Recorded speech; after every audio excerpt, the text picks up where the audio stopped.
Nah, tamu yang hadir sudah di studio 811 Show, yaitu Bapak Fahri Hamzah dari Regalium Sejahtera. Selamat pagi. Pagi. Ini kita tanyakan, apakah memang Komisi 3 sudah sesuai dengan hukum menolak Wibisono dan juga Hamzah? Itu ada Hamzah, maaf. Dan juga ada Tama. Mas Tama, terima kasih sudah hadir di 811 Show. Kita bincang-bincang juga dengan Mas Tama soal ini. Ya, mungkin dari Bang Fahri dulu dong. Bang, itu kemarin kenapa sih bisa jadi ada kejadian seperti itu? Iya, jadi ini kan rangkaian peristiwa yang harus kita bangun konstruksi hukumnya supaya jangan dianggap ini hanya sekedar balas dendam atau apa gitu ya. Karena rangkaian peristiwa ini ujung-ujungnya kan kita ingin ada kepastian hukum, semuanya harus clear gitu. Semua fraksi, saya bawa dokumennya, semua fraksi berpendapat Bibit dan Chandra itu masih tersangka meskipun di deponering. Ini semua fraksi, termasuk fraksi Partai Demokrat. Saya membaca argumen Partai Demokrat waktu kita membuat keputusan rapat tentang keinginan Jaksa Agung mau membuat deponering itu.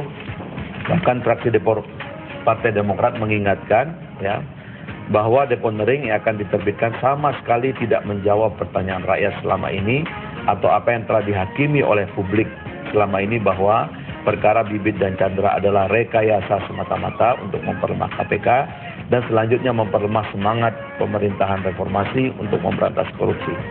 Dengan deponering maka penghakiman rakyat bahwa Bibit Chandra adalah hasil rekayasa seolah-olah telah berkekuatan hukum tetap.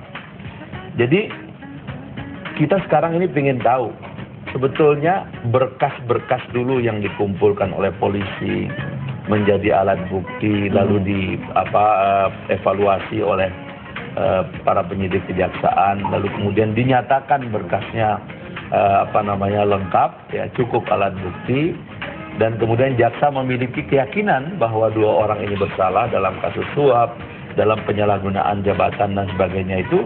Lalu status berkas itu apa? Karena itu sebagian besar kemudian mengatakan, bahkan hampir semua kalau ini kita lihat, deponering tidak menghilangkan status tersangka Bibit Chandra. Lalu pertanyaan berikutnya, kalau keduanya masih berstatus tersangka, ya, karena tidak dibatalkan status tersangkanya oleh deponering, ya, hanya jaksa menyampingkan kewenangannya untuk menuntut, maka berarti KPK akan dipimpin oleh dua tersangka.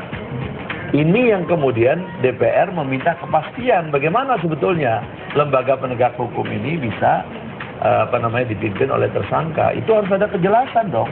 Sebab dia akan berhubungan dengan urusan publik hari-hari. Kita akan memberikan beban yang begitu banyak kepada KPK.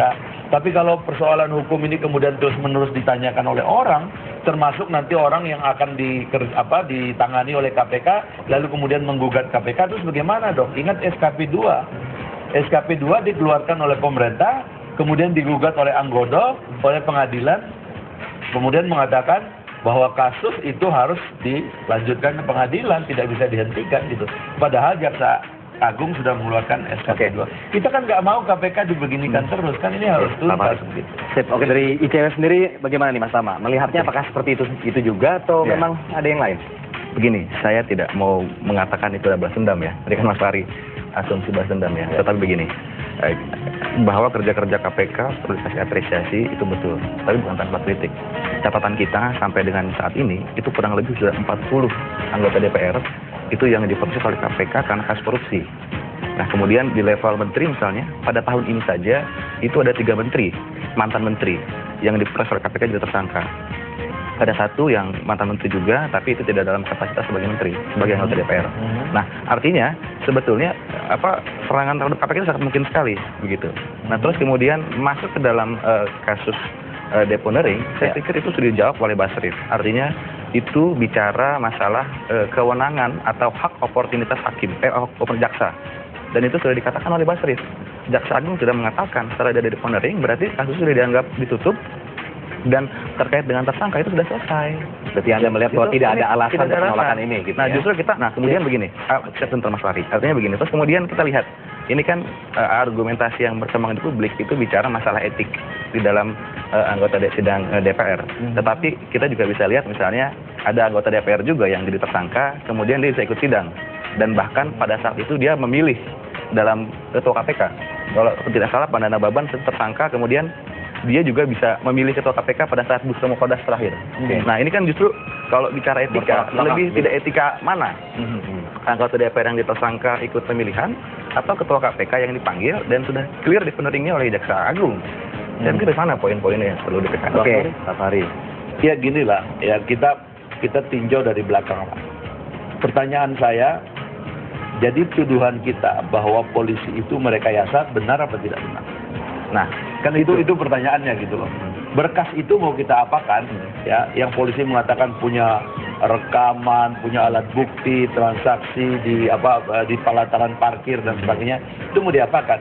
Kalau itu mau kita abaikan, kita mau mengatakan bahwa ada pemberkasan di kepolisian dan kejaksaan dilaporkan kepada DPR, pemberkasan itu sendiri ternyata permainan.